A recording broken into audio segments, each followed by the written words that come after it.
Hey guys, what is up? Kevin Cage back with another daily cryptocurrency video. Like and subscribe if you like what you see, and let's get right into the information today. I want to do a different spin on things. We're going to start things off with some basic information, high-level speculation, so don't be upset, but this is high-level speculation, but you better stick around to the end because there are some important points that many of you may have not seen yet, and then we're going to be talking about some actual news and additional developments. So, again, I know we all know Rachel Lee in the XRP community, one of the top researchers. Now, we are kind of waiting and witnessing a lot of things that she's been saying come into fruition. It's exciting, and I'm really looking forward to Q4. I know it's disheartening to see the price points, where they're at right now in the 20-cent range. I'm holding on. I have nothing to lose at this point. I'm all in. Everything I've invested, I'm willing to lose. But again, it's highly, highly unlikely that XRP is going to go below that. I've heard people saying 10 cents and 15 cents. Sounds like the opportunity of a lifetime to me. I would be beyond surprised. And even if that does happen, I would expect an immediate bounce back. All right. So again, guys, if you're invested into XRP, you're either really, really lucky that you ended up there, or you're actually the small percentage of the world that, really looks at the fundamentals of an asset, especially in the cryptocurrency space. And again, the longer I do research, the more I'm led to believe that we are 100% correct. All right. We know Swift. We know they've been working with Accenture. Accenture's, helping them really develop and strategize these digital transformations that they're undergoing, especially with R3. All kinds of news and speculation, ahead. So I just want to talk about this. So let's check out this string really quick. We all know, the SDR special drawing rights. We know the conspiracies with it, a lot of speculation. So I don't want it to be hype. None of this is financial advice. Always do your own research. But I do want to talk about it and talk about the connections and employees of Ripple. So, there's a lot of, information talking about XRP being positioned to become this new world currency, replacing this international, the IMF's outdated SDRs, and the IMF is the International Monetary Fund. And let's just check this out really quick. So, typical bearable guy, don't even want to talk about him, honestly. We got the WTI, all right? So the WTI is the West Texas Intermediate, and it is a benchmark in oil pricing. We can see the areas that they're talking about, of course, Oman, Dubai, OPEC, and Saudi Arabia. We have different, things like that. And then we're actually talking about the New York Mercantile Exchange, and they are a subsidiary of the CME Group, all right? So as we can see that, we know the connections that Ripple's been doing in the Middle East. We're well aware of all of that. So we can go over here. Let's see. Do we have any other? It's just looking through all this. And then, here we find out the, New York Mercantile Exchange is a subsidiary of the CME Group. And again, we'll go right here. Been around for a long time. And then we got the COMEX. We're talking billions of dollars worth of energy carriers, metals, and other commodities being bought and sold on the trading floor and the overnight electronic trading computer systems for future delivery. And we can see different products or commodities, gas. And as we go here, now we've discussed this in previous tweets. Ripple is tied to the CME Group. People are distracted. They think Ripple is just going to be this remittance company, but really Ripple's onto something much, much bigger with the vision of XRP. All right, so right here, tied to the CME Group, not only the foundation phase, but also via Miguel Valles, who sacrificed a top position to join a fintech startup. And a lot of people ask why. And these are just chessboard pieces being moved around by those powers behind Ripple. And we already know, Miguel Valles, again, he is the head of XRP markets. Very, very good individual. This video, if you have not, I know, 99.9% of you are not going to watch this video. Highly recommend it. This is back in 2017, right here at about the 54, 55 minute mark. He literally hints at the IMF and talks about that 50 plus billion in escrow being lent out to an organization.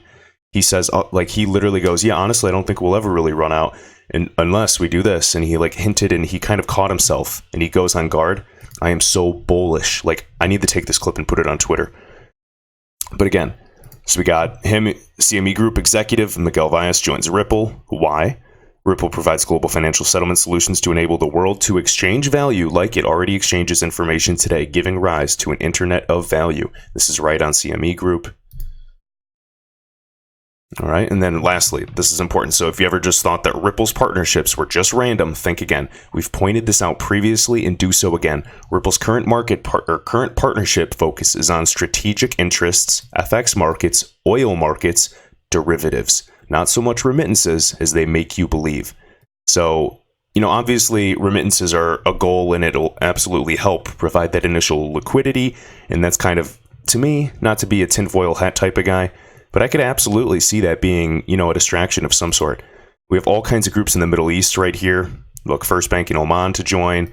And this is throughout, Ripple's history, of course. Ripple and Saudi Arabia Monetary Authority, SAMA or SAMA, offer pilot programs for different banks in Saudi Arabia. National Bank of Abu Dhabi, of course, we already know. Again, and then Ripple will meet banking industry members in Dubai. We know the connections. We know they're throughout the Middle East. We know there's a lot of issues at hand, especially with different U.S. sanctions as well. And that's why, the SDR is kind of being brought to attention. And then right here, Rachel Lee continues to talk. Listen carefully to this as well. There's a different podcast we'll talk about. But basically, SDRs could become relevant overnight. Same can be said or done for XRP and how, it can actually replace the SDR with what Ripple's positioning. And even if the special drawing rights only, contain a small basket of XRP, I think that'll absolutely serve their cause. All right. And just as I've said right here, she says, listen to Miguel Valles slip up and give it all away. Read between the lines. Ripple cannot become a lender of last resort. That's the IMF's job. And literally between this minute mark, I would even say closer, around 54 minutes and 30 seconds, go that onward to this video, and you'll get a taste of it, and you'll see Miguel Valles talking about this. And it's just unbelievable. And again, Rachel Lee just says, I hope you're now fully convinced. There's nothing more major to discuss after this. And he literally slips up talking about lending this amount. He talks about being in discussion with Chris Larson and the guys up top at Ripple, because he's already up top at Ripple, of course. He's highly connected. And it was so strange that he's bringing this idea all the way back from 2017. This is proof. And of course, this was made in 18, so the escrow amount was a little higher. Rachel Lee says the 55 billion plus XRP is the digital gold which the IMF will use to re-liquidify the world after the next financial crisis coming soon. XRP will need to be valued in the 4 digits first.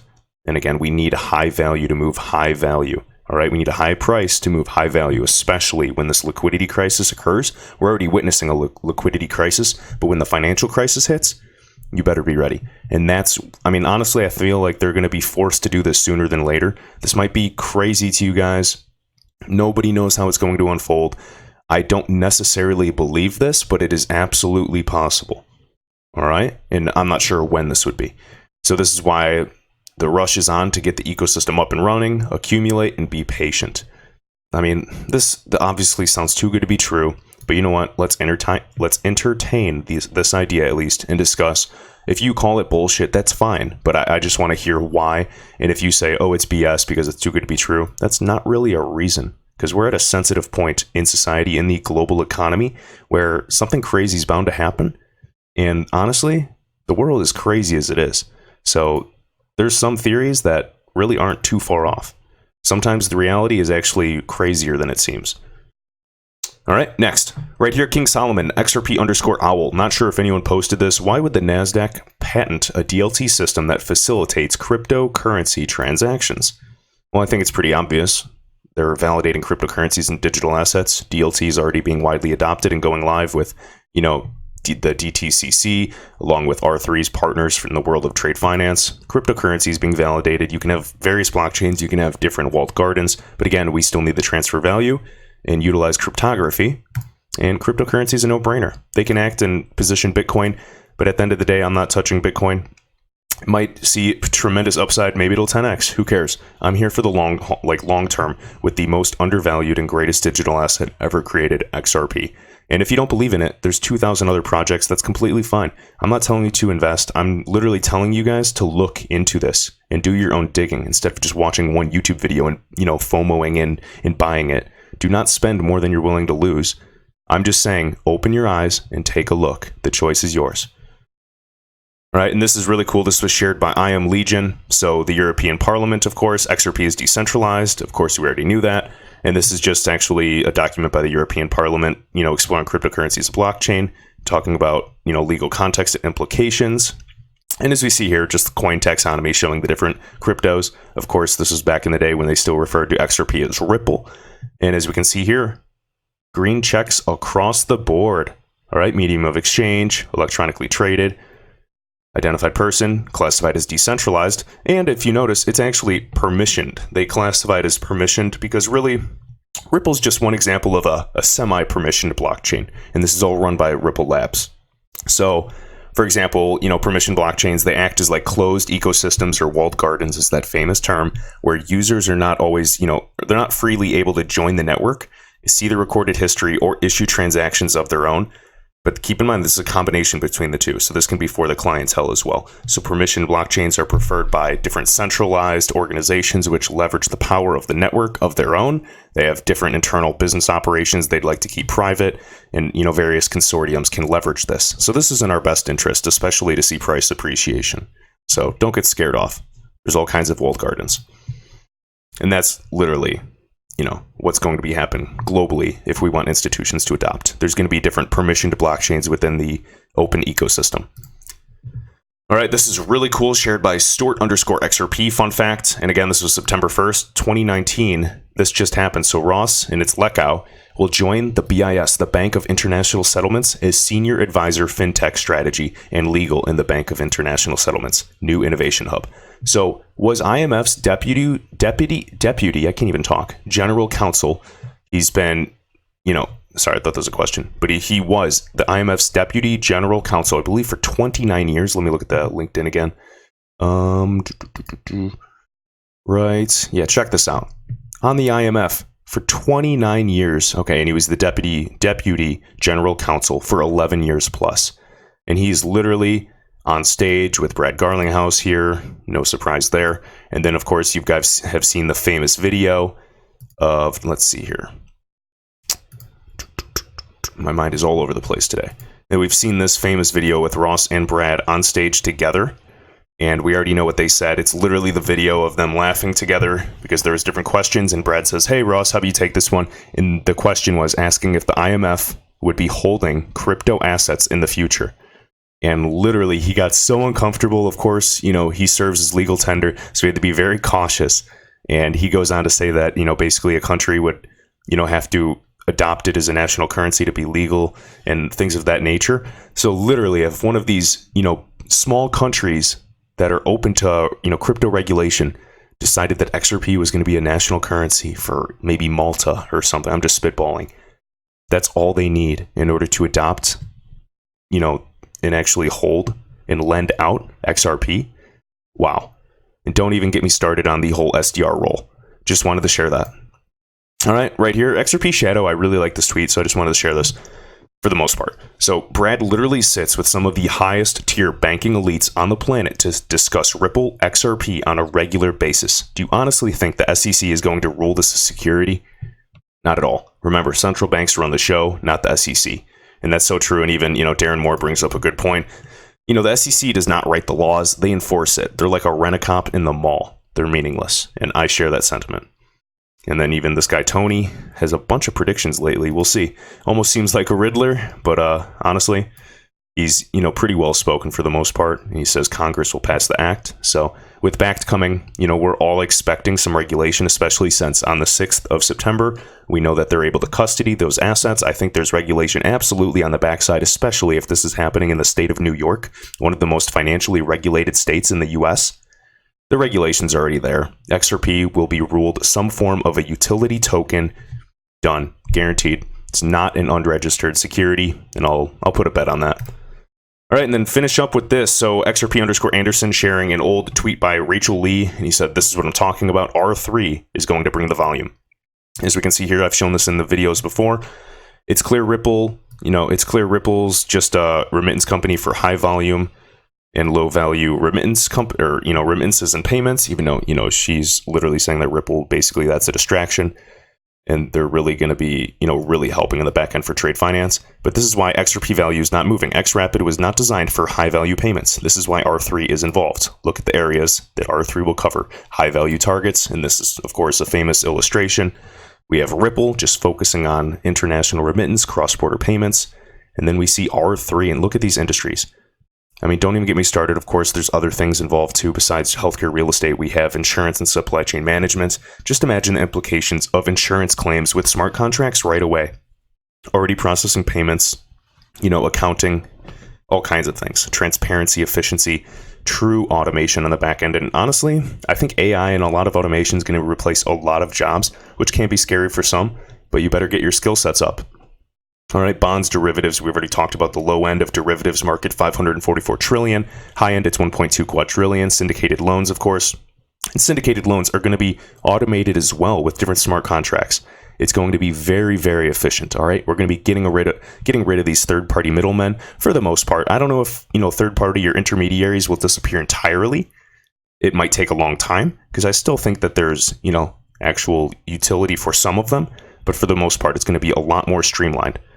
All right, guys. Well, hope you enjoyed that. I know that this first thread was a little drawn out, but again, it's been a long, long day, and I just wanted to go over this because this is still crucial. I might receive some hate for speculating so much, but you know what? In a bear market, as Brad Kimes even says, it's our investment. An intelligent mind can speculate. We can, tickle different ideas. It does not mean that I believe it 100%. I'm just saying that it's not necessarily ruled out. And it's really hard to find the battle between letting this information, rule your emotions, because you do not want to overextend and overinvest. But again, we have to look at the options. If you guys have any bad reasons why XRP could go to zero, share them with me. I'll cover them on the video. I'll try not to be biased and be rude. But again, I've been doing this research and I've never been more confident. And I know that seems very counterintuitive based off the price sitting at like 25 cents. We might even go lower, but it doesn't matter because I see the future. I'm here.